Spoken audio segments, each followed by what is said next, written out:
we have to start talking about the Twitter files, what it has revealed.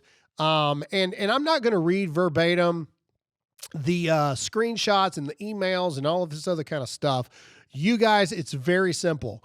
If you're not following me on Twitter right now, you really should. Check this out. Okay. So this, on top of everything else, one of the first things that they revealed is that Twitter legitimately was shadow banning, search banning, ghost banning conservative accounts. Absolutely. Like they showed the screenshots of the accounts and check of what they weren't allowed. Do not amplify. Do not let them show up in search.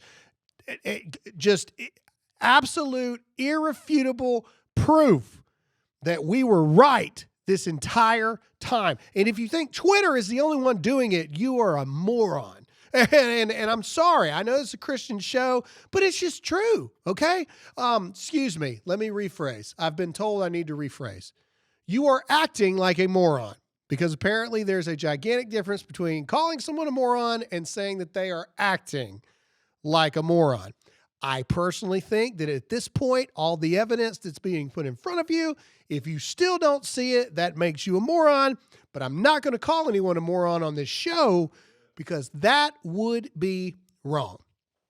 Either way, all the conspiracy theorists in the world, we're right. Every one of us, we've been screaming it for years. You do not go from being some of the most viral, most watched, most consumed people on the planet to barely being able to break 100,000 views just like that.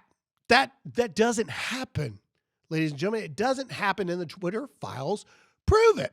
They also go on and they prove that the Hunter Biden laptop story and everything was absolutely covered up.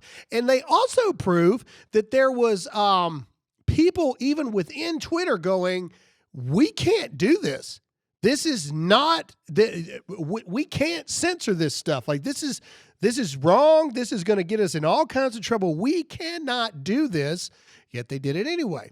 Most recently, they came out with the things that led to Donald Trump's suspension and why they did it. And it literally shows correspondence between Twitter and Slack channels and emails, people within Twitter going, because they've always said that the two tweets that he made was basically talking about on January 6th, the voices of the people will be heard.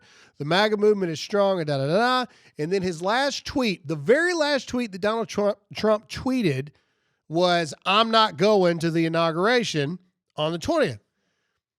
Those two tweets are what they said they banned him for, because they said that was election denying and that was inciting violence towards the results of the elections. And of course, no Democrat had ever denied an election before, correct. Ever, ever. But that's what they said, right? Well, now we've got all these internal conversations within Twitter where they're literally saying there's no, he's not violating any rules in this thing. Like he's not doing anything wrong. Trying to say this is literal words from employees of Twitter. That's a bit of a stretch. I don't think we're going to be able to get away with that. I mean, this is going into First Amendment issues right here. Like, that's not a bannable offense. Like, he's not violating any rules. He's not doing anything wrong. And then one person said they're afraid he's going to try to work with inside our community standards.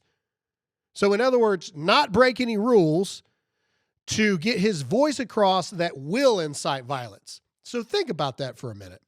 They literally say in the emails, we feel like and we're concerned that Donald Trump is going to live inside the community standard rules, not break any rules, but he's still going to say something that we don't want him to say, even though he's not breaking any rules. So we need to ban him. It also goes on to prove that over 300 signatures of a petition from outside of Twitter, to include Michelle Obama or Michael Obama, however you want to pronounce it. I'm sorry. Sorry. I'm sorry. That Every once in a while, hey, man, God's not done with me yet. Either way, Internal and external pressures led to the banning of Donald Trump, even though he didn't actually break any rules. But yet, to this day, ABC, NBC, CBS, 0-minute coverage. 0.